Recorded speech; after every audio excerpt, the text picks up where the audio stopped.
बाधित माने प्रतीत होते हुए भी ये अपने स्वरूप में कुछ नहीं है, ये निश्चय है। इस निश्चय से अज्ञान की, इस निश्चय से अज्ञान की निवृत्ति होती है। बोला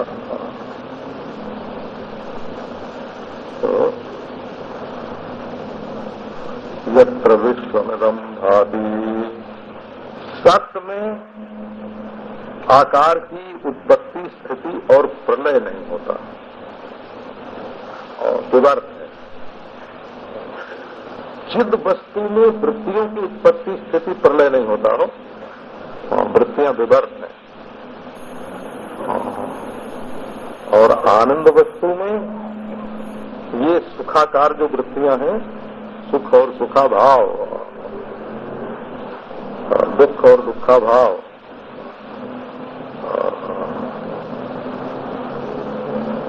तो यदि अनेकता भाषित होती है तो वो सद वस्तु का वैवर्तिक उल्लास है। ऐसे बोलो, वैवर्तिक उल्लास है। वृत्तियां भासती हैं तो वो चिद वस्तु का वैवर्तिक उल्लास है।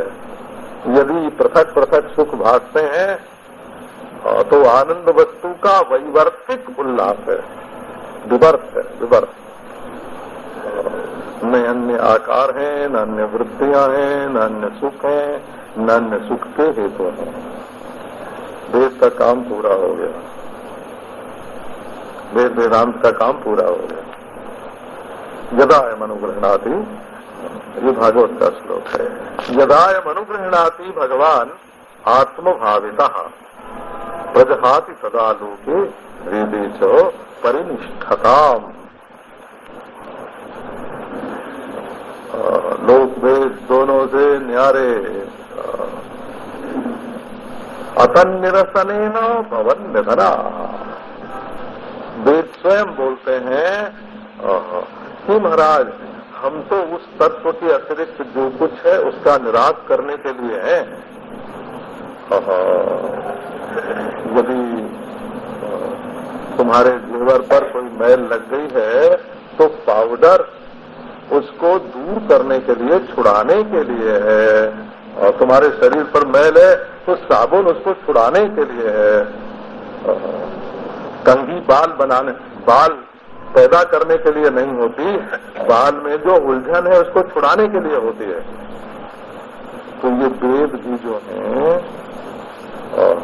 वो जब तक अज्ञान है तब तक कल्पित रूप से ही अनादि अनंत हैं। अकल्पित अनादि अनंत तो अपना स्वरूप है, और इसके सिवाय जो कुछ है, हे यज्ञाप्य पाठ्यानि विज्ञेयान्यत्र जानतः तेषाम् अन्यत्र विज्ञेयात् उपचारः त्रिषु स्मृतः। तो उपचार है। ये देखो, ये वेदांत की लीला, ये वेदांत का दृष्टिकोण अद्भुत है। उसको आप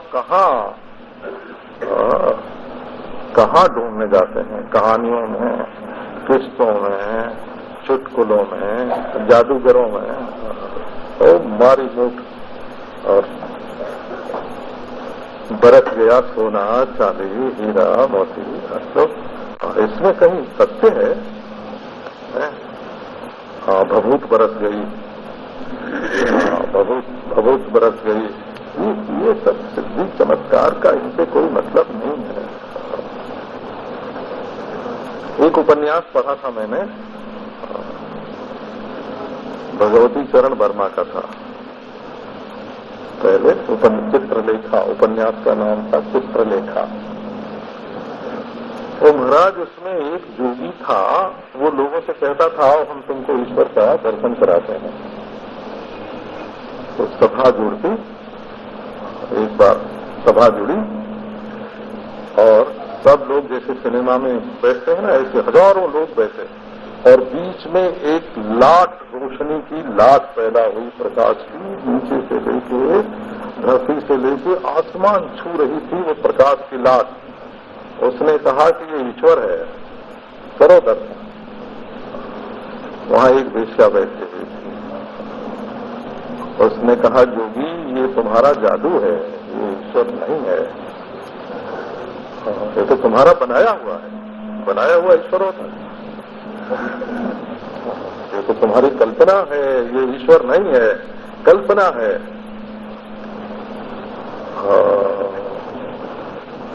तो वो नहीं, आपके काम को बढ़ा दिया, क्रोध को बढ़ा दिया, लोभ को बढ़ा दिया, आपके अभिमान को बढ़ा दिया, उसका नाम ईश्वर नहीं होता है। बनावटी चीज का ईश्वर नाम नहीं होता है। बोला जरा सी आंख बना बताओ, छोटी सी तो आंख, ये पूरे पूरे रूप के विस्तार को नहीं देख सकती, सब तरह के रूपों को नहीं देख सकती, रूप की सूक्ष्मता को नहीं देख सकती, और ईश्वर कैसे दिखेगा? अभी सोचना तो चाहिए। कान आपका सारे शब्दों को ही नहीं सुन सकता। अभी और यंत्र लगावे तो 2 लाख से भी सूक्ष्म कम गुना जो शब्द होंगे उनको भी सुन सकता है, और एक शब्द को 2 लाख गुना बढ़ाकर भी सुन सकता है। ये नन्हा सा कान, और ये नाक, ये जीभ, ये आपका नन्हा मुन्ना मन जो संसार के विषयों पर मचलता रहता है, ये खिलौना बना सकता है। ये जो परमेश्वर का असली रूप है, प्रत्यक्ष चैतन्य आदन्न, देश काल वस्तु से परिच्छिन्न, सजातीय विजातीय स्वगत भेद से शून्य, अद्वितीय, यत्र विश्वमिदं भाति कल्पितम रज्जु सर्पवत्। ये आप इन अपनी नन्ही मुन्नी इंद्रियों से चाहते हैं कि इसके पेट में परमात्मा आ जाए, अपने विक्षिप्त चंचल या स्थिर मन में चाहते हैं कि परमात्मा आ जाए। आप अपने बुद्धि का वैभव दिखाते हैं परमेश्वर के सामने। अरे बाबा, आपसे अलग होकर ईश्वर आवेगा तो दृश्य होगा, जड़ होगा, विनश्वर होगा, दुखदायी होगा। जब चला जाएगा तो दुख लेके जाएगा, जब आवेगा तो सुख लेके आवेगा, और जब जाएगा तो दुख लेके जाएगा। जब दृश्य होगा तो चेतन नहीं होगा, जड़ होगा। जब आने जाने वाला होगा तो अविनाशी नहीं होगा, विनाशी होगा। अपने से अलग होगा तो पूरा नहीं होगा, अधूरा होगा। तो तब आओ परमात्मा का दर्शनार्थ। ये परमात्मा का साक्षात्कार कैसे? सब प्रत्यक्ष चैतन्य के रूप में अपने स्वरूप रूप से परमात्मा का साक्षात्कार होता है, और है ही वो वैसा, और अविद्या की निवृत्ति होती है। ये जो मौसमी लोग आपको बरगलाते हैं, आपको पैसा देखते हैं कि इनके पास पैसा है, कैसे भी छीन लो, वो सब ठग विद्या है, हो ठग विद्या। असल में विद्या यही है, जया तदक्षरम अधिगम्यते, जिससे परमात्मा का अधिगम प्राप्त होता है, उसका नाम विद्या है। चमत्कार का नाम, जादू का नाम, तमाशा का नाम विद्या नहीं है। ये ब्रह्म विद्या, इसको बोलते हैं वेदांत विद्या। एक अद्भुत बात है। बोला क्या अद्भुत बात है? संसार में जितनी पोथियां मानी जाती हैं या जितनी विद्याएं मानी जाती हैं, वो अपने प्रमेय का साक्षात्कार करा के बनी रहती हैं, वो बाधित नहीं होती। और वेदांत विद्या ऐसी है कि जो अपने लक्ष्य का साक्षात करा करके स्वयं बाधित हो जाते हैं। पतन निरसने न प्रबंधना, ऐसा कोई मजहब नहीं है। बोला कोई मजहब दुनिया में ऐसा नहीं है जो अपनी विद्या को ही बाधित कर सकता हो। ये अद्भुत। अच्छा महाराज,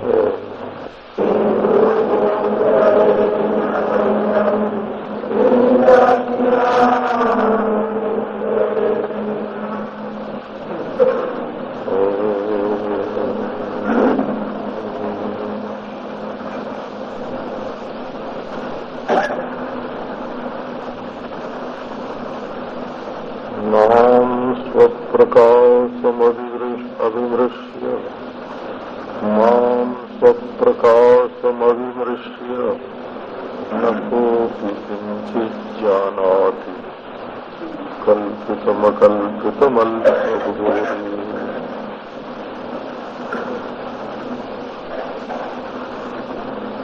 सोल्लाससंवृतमलं सकलं पुरस्तात् पश्यामि यामि सुखयामि भयामि भामि।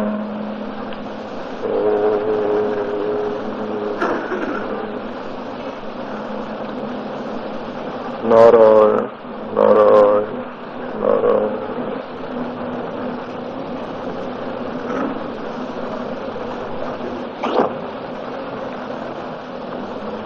से चिल्लाना दूसरी बात है और जल्दी जल्दी बोलना दूसरी बात है। और नाम को, शब्द को थोड़ा लंबा कर देना, जैसे आपको है बोलना है प्यारा नाम है, तो बड़ी जोर से है चिल्ला दिया या झट से है बोल दिया। उसकी जगह आप है को 1 सेकेंड में नहीं 1 मिनट में पूरा कीजिए।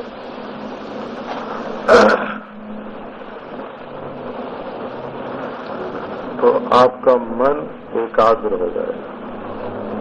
उतनी देर तक दूसरी कोई बात आपके मन में नहीं आती।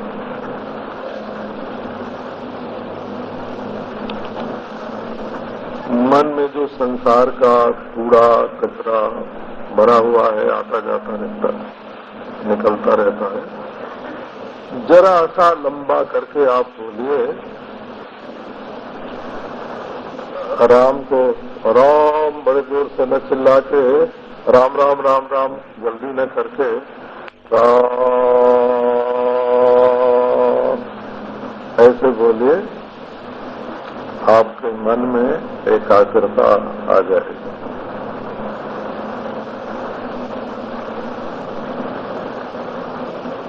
अच्छा, आओ कल्पितम रज्जु सर्पवत् आनंद परमानंद सबोधस्त्वं सुखं चर।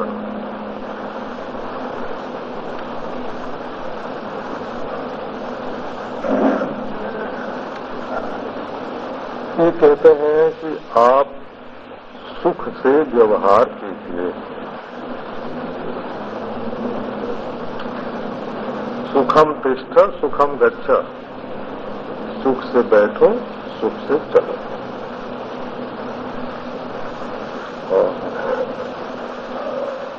सुखम भुंक्ष्व सुखम बद, सुख से खाओ सुख से बोलो।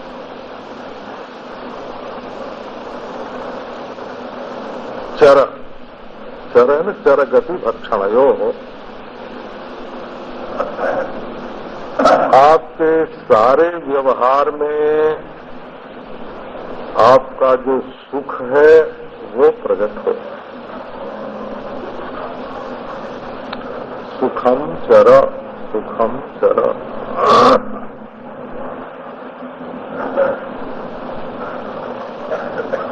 आप जो कुछ करते हो बोलते हो उसमें अपने आप को जाहिर करते हो।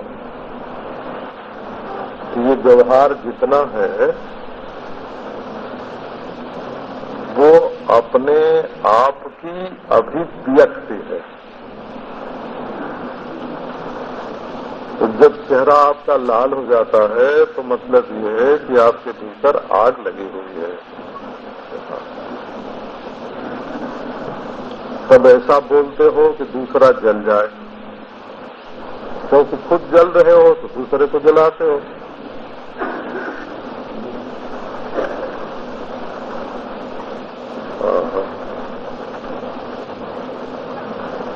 मांगते कब हो?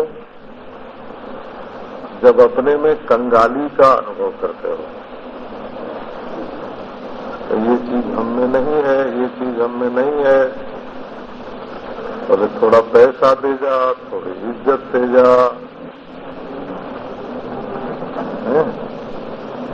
थोड़ी तारीफ दे जा, तो अपने में जिस चीज की कमी मालूम पड़ती है वो हम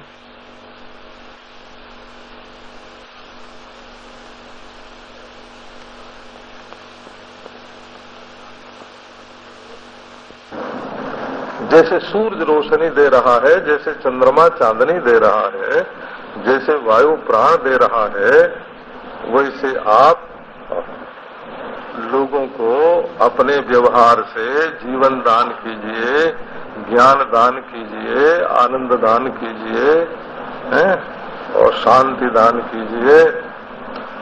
सुखम चरा, ये बात कई बार आपसे कह चुका कि समाधि लगाने का नाम वेदांत नहीं है, वैकुंठ में जाने का नाम वेदांत नहीं है,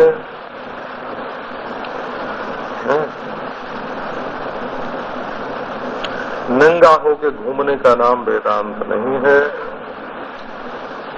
वेदांत तो अपने सच्चिदानंद घन आत्मदेव की अभिव्यक्ति, अभिव्यक्ति माने जाहिरा रूप,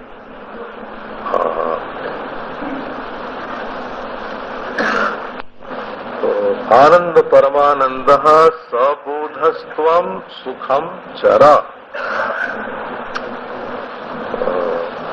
खाओ पियो हंसो बोलो, सबसे मिलिए, सबसे जुलिए, सबका लीजिए नाव, हाँ जी करते रहिए, बैठिए अपने ठाव, अपने स्वरूप में बैठे रहिए, और आपके कुएं में मीठा पानी है तो प्याऊ चलाते रहिए, आपके घर में दूध है तो आने वाले को पिलाते रहिए।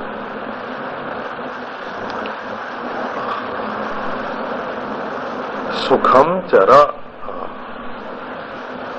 वेदांत व्यवहार की वस्तु है, वो आंख बंद करके नहीं होता है, वो बैकुंठ में जाके नहीं होता है, वो समाधि में घुस के नहीं होता है, वो यज्ञशाला में बैठ के नहीं होता है। वेदांत वो है जो सड़क पर चलता है, जो ऑफिस में जाता है। ये लोगों का ये जो ख्याल है कि वेदांत को ही लौकिक व्यवहार से अलग ले जाने वाली चीज है, ये पति पत्नी को अलग अलग कर देगा, माँ बेटे को अलग अलग कर देगा, ये धन और धनी को अलग अलग कर देगा, ऐसा नहीं है। सुखंचरा, सुख पूर्वक जो व्यवहार है वो देखो वेदांत में से निकलता है। तो अब उसके लिए दो बात ध्यान में रखने के हैं। एक तो ये संसार क्या है, और दूसरे तुम क्या हो, दो बात बताने हैं। इस श्लोक पर आप ध्यान दो तो इसमें तीन ही बात है। एक तो ये जो दुनिया दिखाई पड़ रही है, जो प्रपंच है, ये क्या है, और दूसरी बात है तुम क्या हो, और तीसरी बात है तुम्हारा व्यवहार कैसा हो। श्लोक को पकड़ लो। यत्र विश्वमिदं भाति कल्पितम रज्जु सर्पवत, ये है विश्व, दुनिया क्या है, आनंद परमानंद सबोधस्त्वम, ये तुम हो, और व्यवहार क्या है, तो सुखंचरा, ये व्यवहार है। श्लोक में तीन बात कही गई है।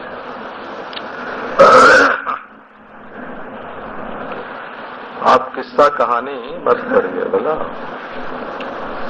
आपको किस्सा कहानी पढ़ने में, चुटकुला पढ़ने में जो मजा आता है, वो मजा आपको वेदांत पढ़ने में आएगा।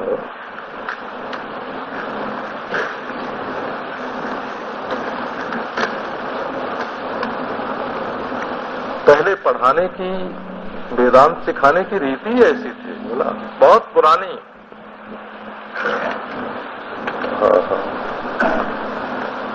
एक व्याकरण पढ़ाने की रीति आपको 2000 बरस पुरानी सुनाता हूं। महाभाष्य में हो, महाभाष्य में लिखा है। पतंजलि ऋषि का जो महाभाष्य है, उसके मूल में पाणिनि के न मुने सूत्र की व्याख्या है। न मुने,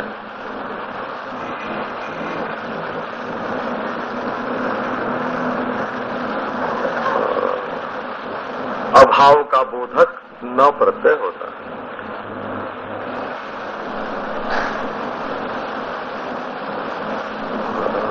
न हो जाता है वो।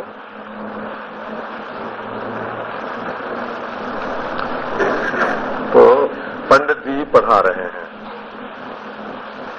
कि जहां किसी के अभाव को समझाना हो वहां न जोड़ देना। बोले कि जहां अभाव का अभाव समझाना हो वहां न जुड़ेगा कि नहीं, ये प्रश्न हुआ। कि जैसे धन का अभाव कहना हो तो अधन बोलेंगे, और यदि अधन का अभाव बताना हो तो अनधन जुड़ेगा कि नहीं।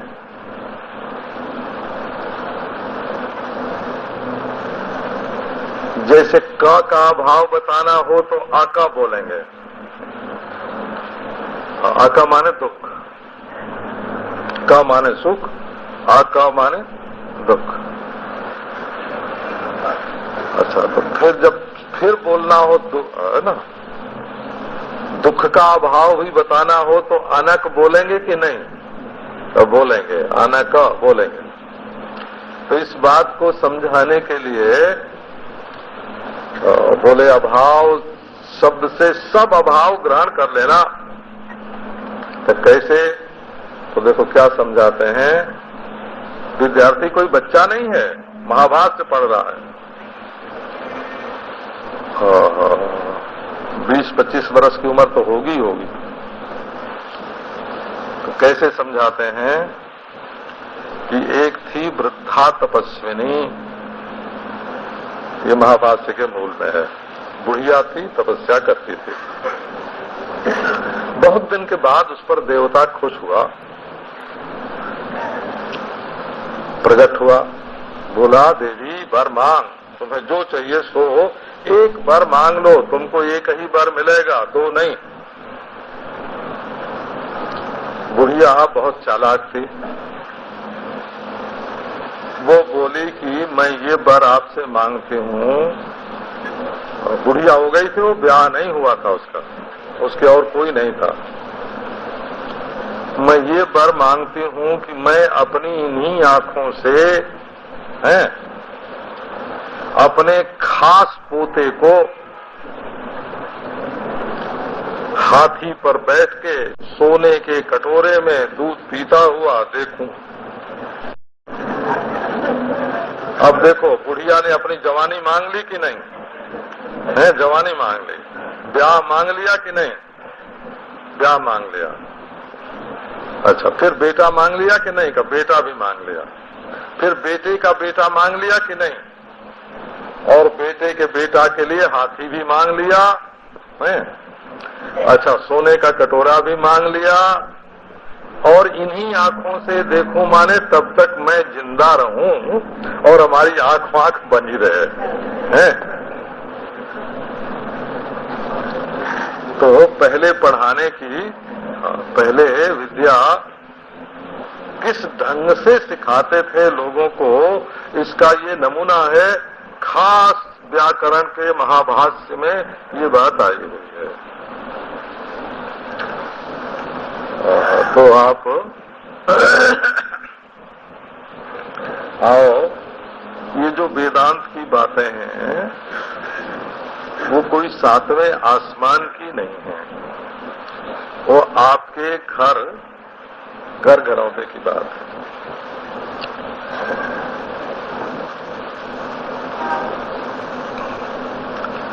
तो कुछ चीजें तो होती हैं मानसिक, वो आपको साफ मालूम पड़ता है कि ये मानसिक है। थोड़ा विचार करोगे तब संबंध जितने हैं, रिश्ते नाते चीजों के साथ भी और आदमियों के साथ भी, बना संबंध, ये सब के सब मानसिक हैं। मेरा मेरा मेरा मेरा हीरा मेरा सोना है। कभी कभी तो मेरा नेता भी होता है हो, हाँ, मेरा नेता मिनिस्टर, मेरा मिनिस्टर, मेरा नेता, वो जो सिनेमा में काम करते हैं सिने स्टार, हाँ, काफी नेता, वो भी मेरे मेरे होते हैं, पसंद होते हैं, मेरी पसंद के, उनके साथ भी मेरा मेरा जोड़ लेते हैं।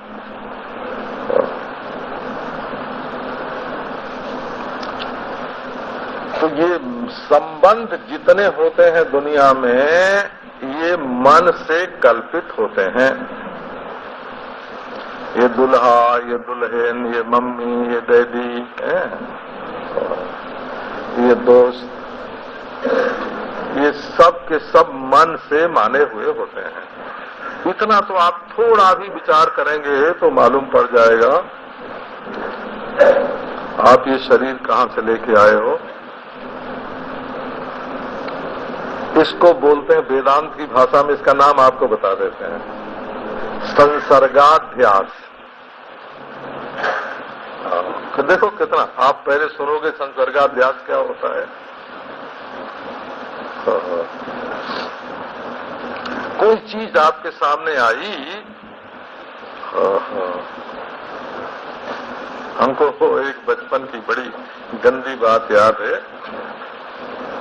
किसी के ब्याह में हम गए थे, बारात में, तो उसमें बनारस में गाने वाली जो होती हैं स्त्रियां, 5-5, 10-10 का झुंड होता है उनका, 10-10 का। तो वो जाती हैं ब्याह में, वो बारात में नाचती गाती हैं, वो वेश्या नहीं, वो गाने वाले होते हैं। तो ये जो बाराती लोग होते थे ना, जवान मन चले, वो उनमें से चुन लेते थे, ये मेरी, ये मेरी, ये मेरी, है ना। और फिर आपस में, और जब तक बारात में हैं तब तक वो आपस में वाद विवाद करते थे। ये दुनिया की दशा है। इसको संसर्गा वेदांत में बोलते, थोड़ी देर के लिए मिलना हुआ और उसको मेरा, जो चीज मेरी नहीं है उसको मेरी मानकर, जैसे आप बस में यात्रा करते हैं, ये मेरी सीट है, रेलगाड़ी में चलते हैं ना, ये मेरी सीट है,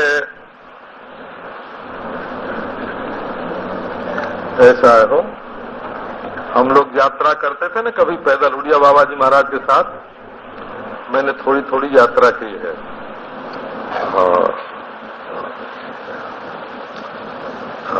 अनूप शहर से वृंदावन आया हूँ, वृंदावन से ग्वालियर गया हूँ, उनके साथ साथ लौट के आया हूँ। तो साधु लोग पहले जाके किसी पेड़ के नीचे अपना बिस्तर रख देते थे और फिर दूसरे को आने नहीं देते थे, ये मेरा पेड़ है बोला। और फिर प्रातः काल हुआ या दोपहरी बीत गई तो फिर बिस्तर उठा के वहां चले गए, वहां से। इसका नाम वेदांत में होता है संसर्गाध्यास। थोड़ी देर के लिए, थोड़े दिन के लिए, थोड़ी सी कोई चीज अपने संसर्ग में आ गई और उसमें अध्यास हो गया कि ये मेरी है, जो मेरी नहीं है। प्रपाया विवसंगमा, ये हम लोग कैसे मिलते हैं कि जैसे कोई प्याऊ पर, होटल में, क्लब में, रेस्टोरेंट में, बस स्टैंड पर, पार्क में कभी कोई मिल जाता है फिर चला जाता है, ऐसे हम लोग इस दुनिया में मिलते हैं।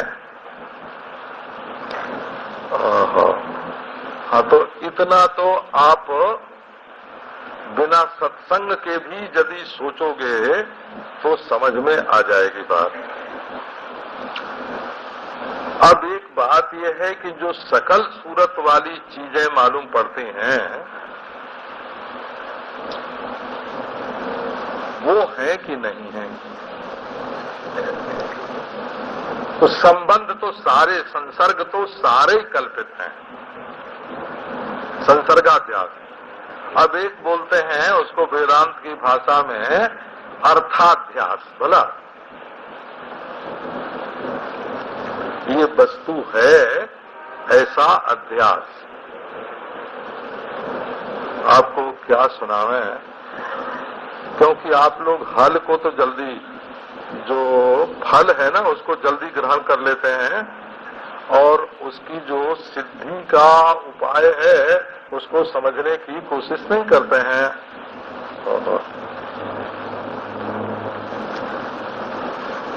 तो जैसे गणित में आपको कोई गणित सिखावे तो इस संकलन का क्या फल होगा आप देख लें, किताब में लिखा हुआ है। पवित्र श्रवण से पवित्रता आवेगी, पवित्र मनन से आपको पवित्र वस्तु का ध्यान चिंतन होगा, एकाग्रता आवेगी और निधि ध्यासन से आप बिल्कुल शांत स्थिर हो जाएंगे। तो आप श्रवण मनन निधि ध्यासन तो करेंगे नहीं और मान बैठेंगे कि आत्मा ब्रह्म है, बस इतने बड़े व्याख्यान का अर्थ यही है। तो आपके जीवन में जो परिवर्तन आना चाहिए, जो विशेषता आनी चाहिए वो नहीं आवेगी। देखो एक सोना अलग चीज है, आप लोग व्यवहार में लेते ही होंगे, और सोने को जानना और जानने वाला अलग चीज है, ये मालूम पड़ता है, सबको ही मालूम पड़ता है। अर्थाध्यास की बात आपको सुनाते हैं।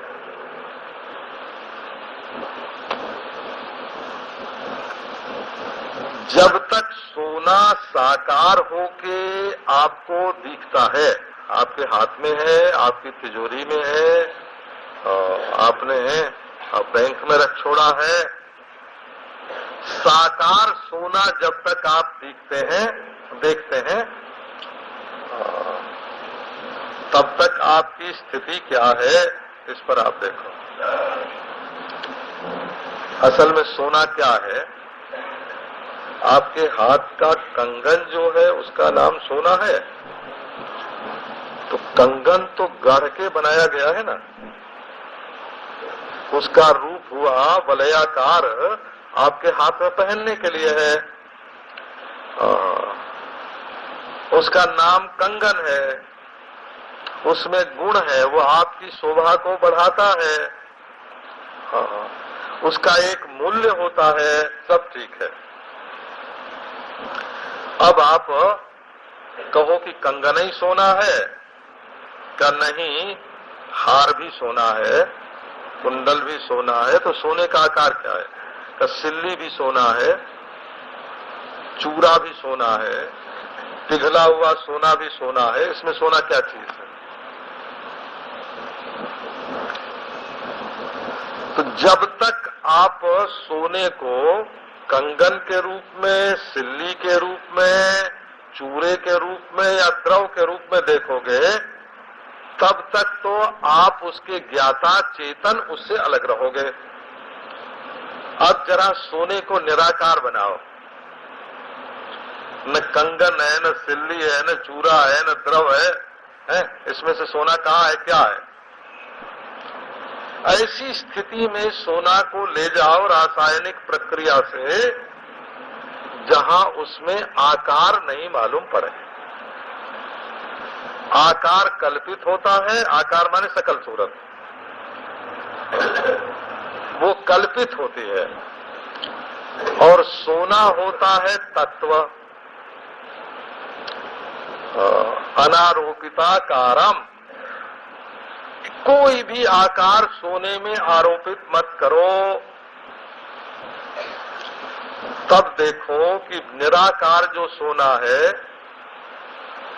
निराकार सोने की जो सद्रूपता है, आकार के आरोपित होने से पूर्व वो आपके ज्ञान स्वरूप से भिन्न है कि नहीं है।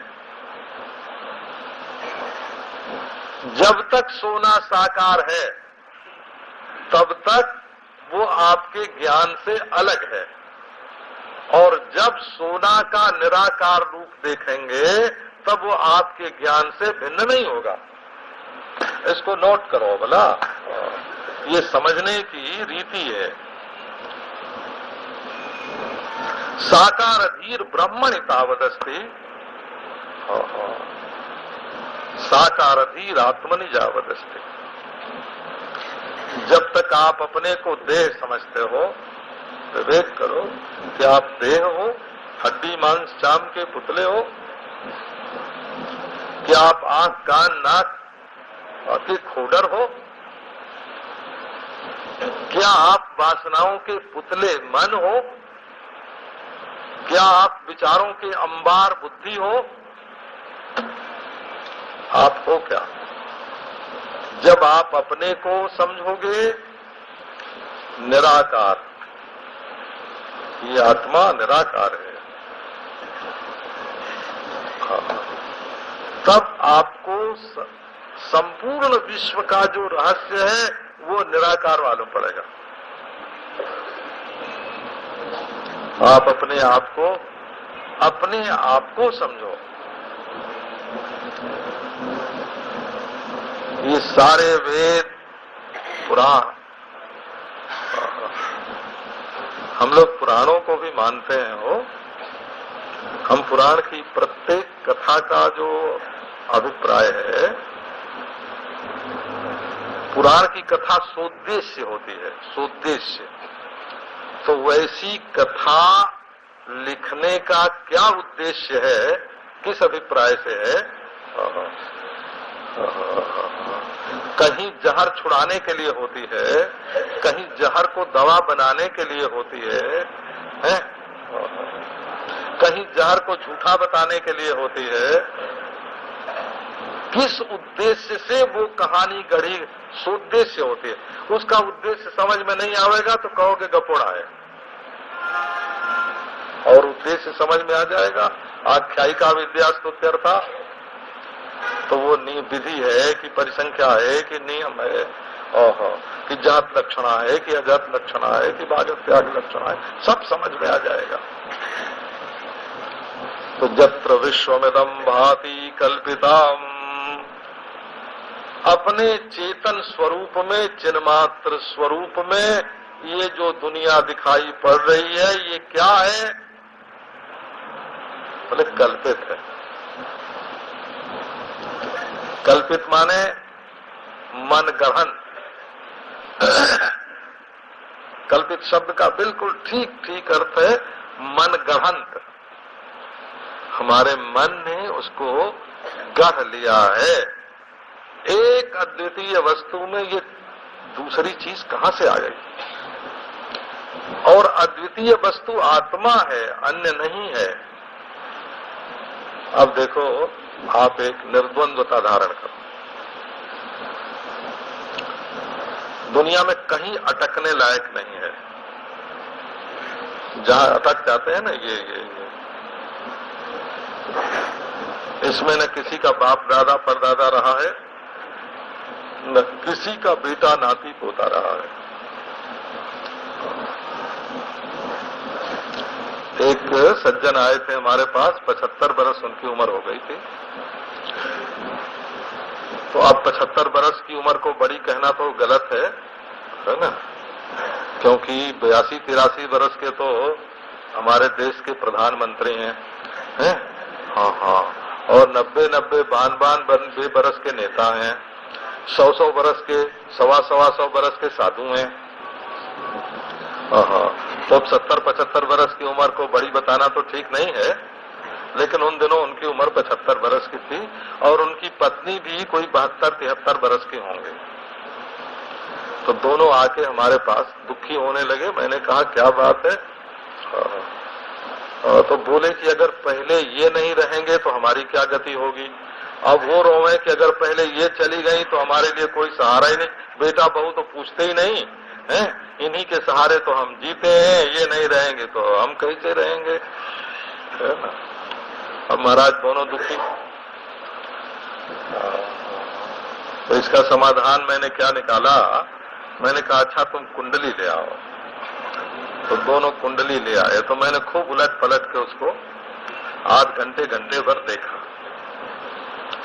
और देख के बताया कि मैं बिल्कुल पक्का बता रहा हूं, तुम दोनों का शरीर 10-15 दिन के भीतर ही भीतर पूरा होगा। अब महाराज बिना दुख के उन्होंने, है ना, बिना दुख के दुख की कल्पना कर रखी थी।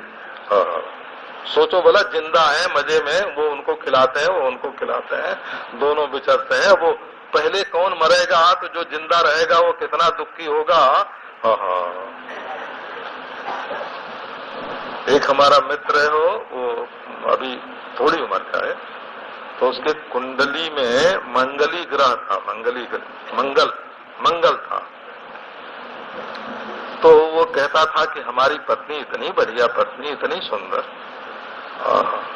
हमारे मंगल है, ये जल्दी मर जाएगी।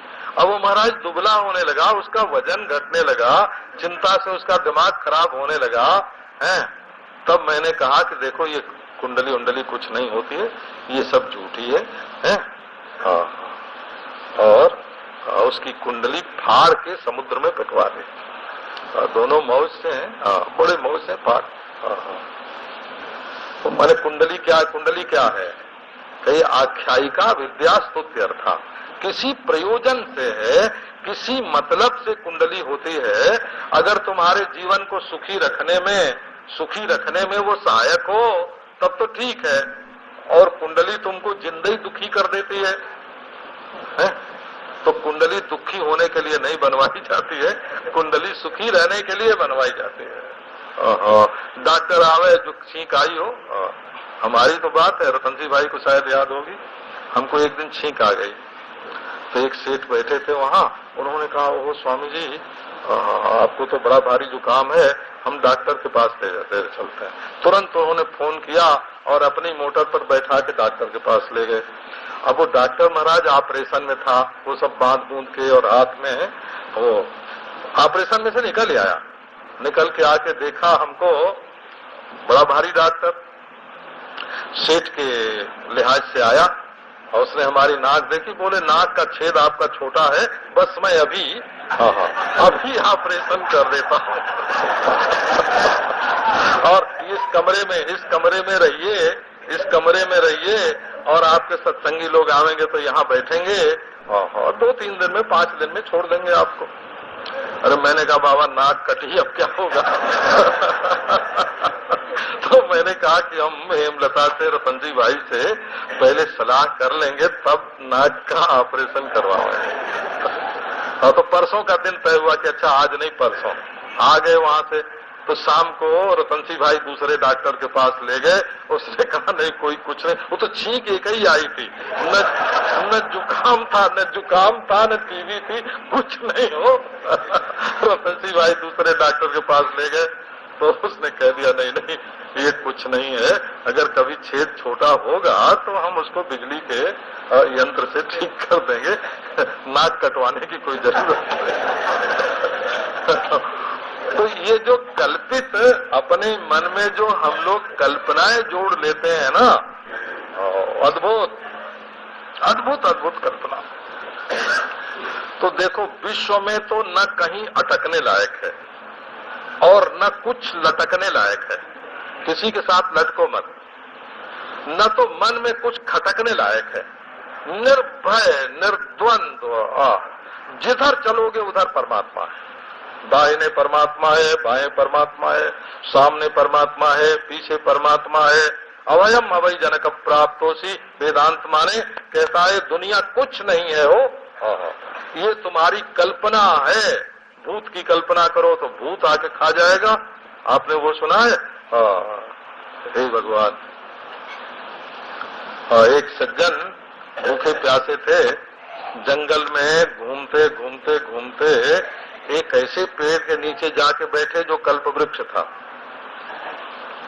तो ठंडी हवा लगी तो उन्होंने सोचा कि यहाँ एक सरोवर होता तो जरा हाथ मुंह धो के पानी पीते।